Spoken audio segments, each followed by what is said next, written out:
who wants to volunteer to lead us in prayer?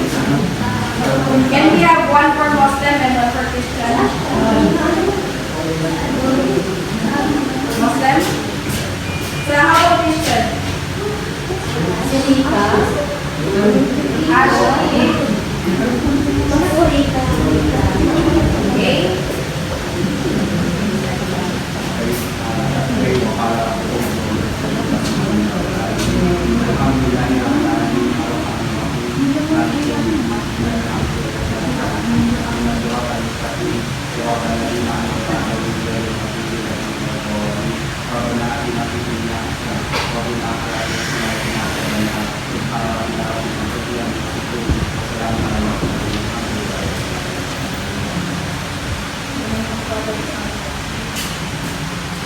Let's pray. O divine providence, hold us with our children, offering day-to-day our resistance. Help us, dear God, with the vision of our teachers, kind heart and patience, faithful our parents and leaders of your friends, so that we may serve and love this forever. Our school, our community, our beloved country, Alright, so before we sit down, will you please get some fragments of paper under your table or anything that's not we will take some and you arrange for some. I don't know why nakita pa ko nung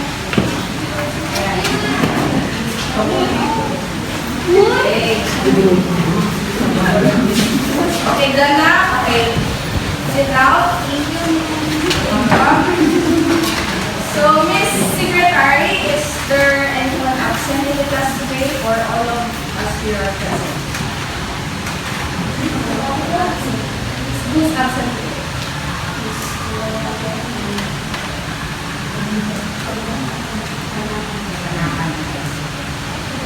So much, Miss Secretary, for checking the attendance. And now, before we discuss our new lesson for today, let's recapitulate what we have discussed last session. So who can review what are the layers of the earth? Anyone? Volunteer, yes. As far as I remember, the last topic that we have discussed is the layers of the earth, which we have the crust, mantle, outer core and inner core. Very good. Thank you so much. So now, since you already understood the layers of the earth, we will now proceed to our next topic for this day. Okay, guys. So before we proceed to our new lesson for today, we will do a quick exercise. So I will be showing you or I will be posting a random picture in front of you, and we will go to identify the name of each of them. Understand? Yes, ma'am. Okay, so let's start. What can you see in this picture? Smoke.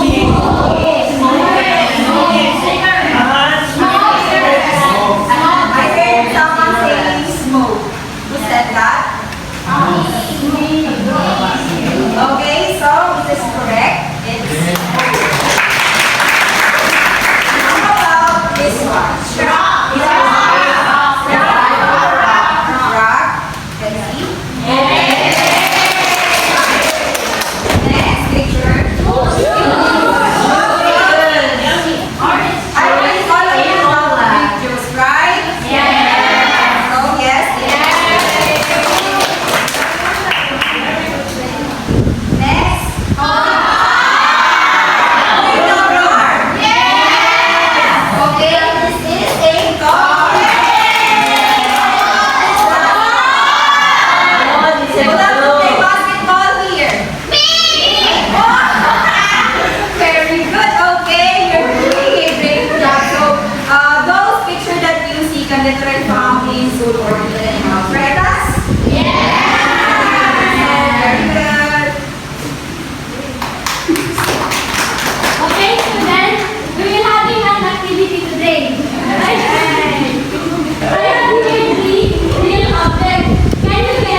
Okay, thank you for your observation. And the next one, what is the shape of the moon? And the last one, itong bottle na ito, magkakaroon ko na sila ng shape ng water?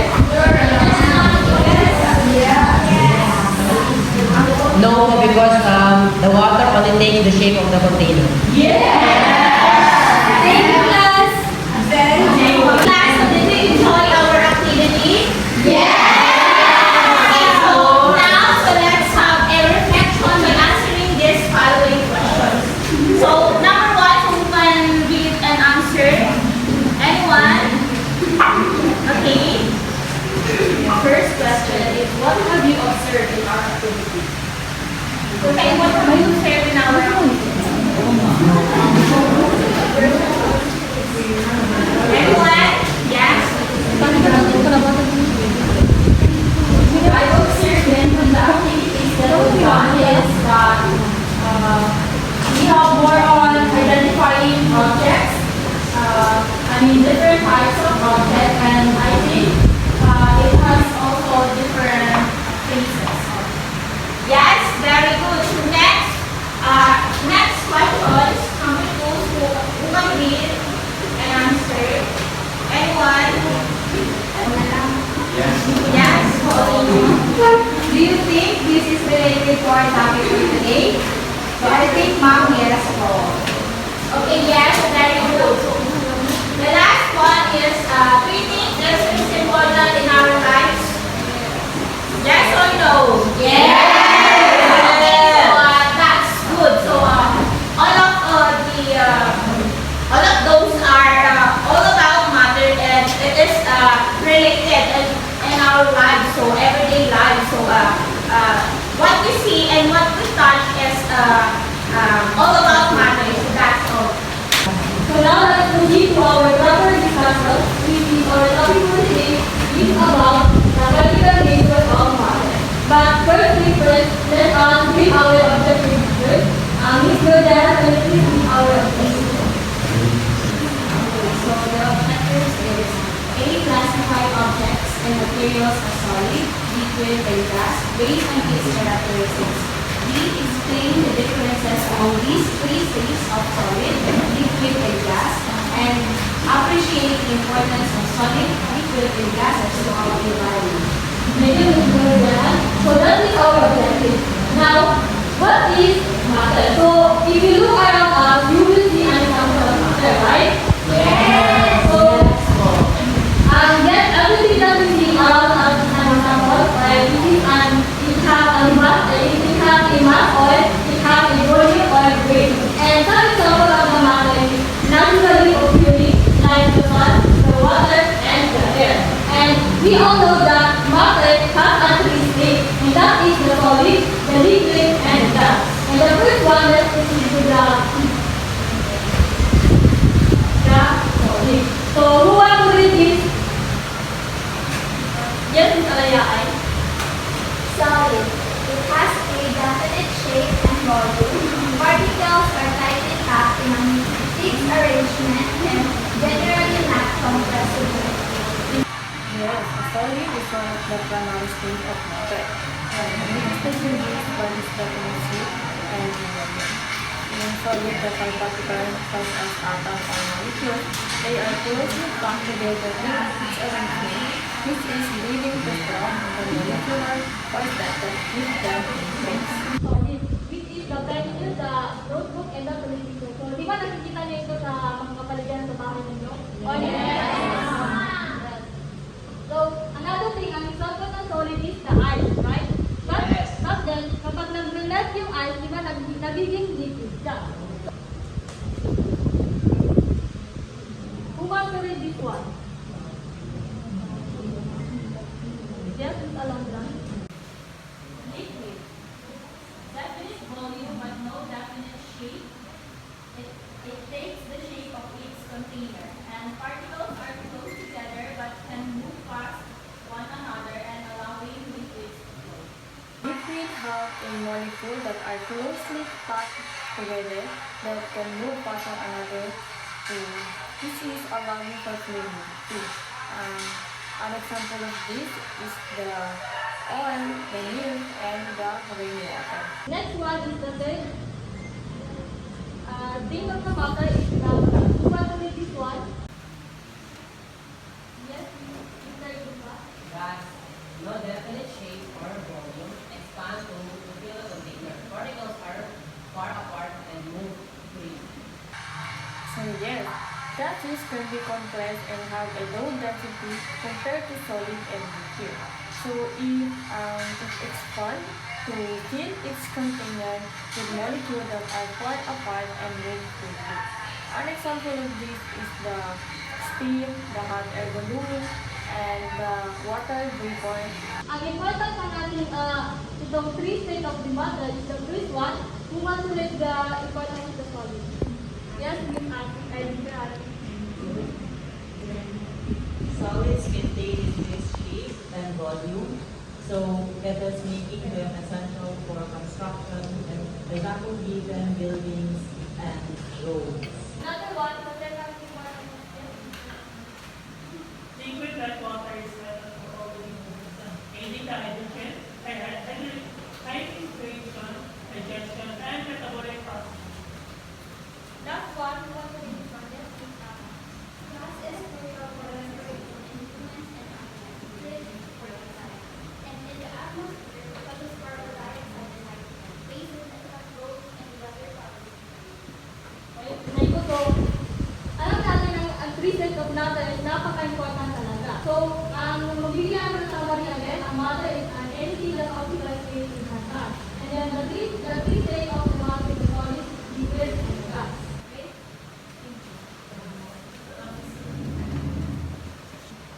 So now since we're done with our discussion, so let us check if we really understand our topic. So are you ready, class? Yes! So for our application, so please get someone crosswise and please write a column where you can connect our activity. So please write A and B. Sulatan nyo ng gas, liquid, and solid. So in the column B, the first one is smoke from a car. The next one is tea. And the last one is flame. So okay na, class? Yes, sir! So you just have to connect the two columns. Just raise your hand and I will recognize you. So huwag kayong magsagot ng lahat. The first one is who wants to answer the first question? Which one is our gas? Smoke from a car. So yes, the next one is which one is the liquid? So anyone? So Mr. Ponte? Tea. So right. So our liquid there is the tea.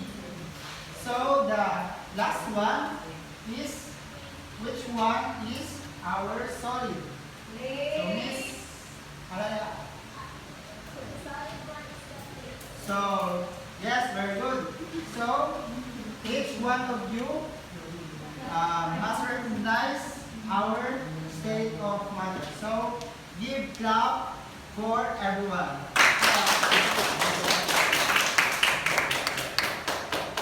Now, since you fully understood what matter is, now I am giving you 10 minutes to make an essay with this question, and each question consists of 10 points each.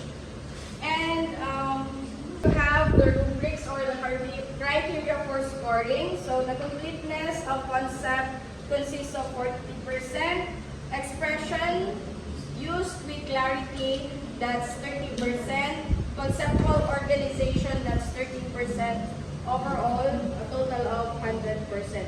I'll give you guys 10 minutes to answer this question. And you get a one whole yellow paper. And don't write your name Sa walo na yan. Instead, you write your school ID number at the back of your paper. Go. Yes, po. Just put number 1 and then answer directly. Just put the number. Add your name in front of your paper. Instead, write your school ID number at the back of your paper. Your timer starts now.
seconds.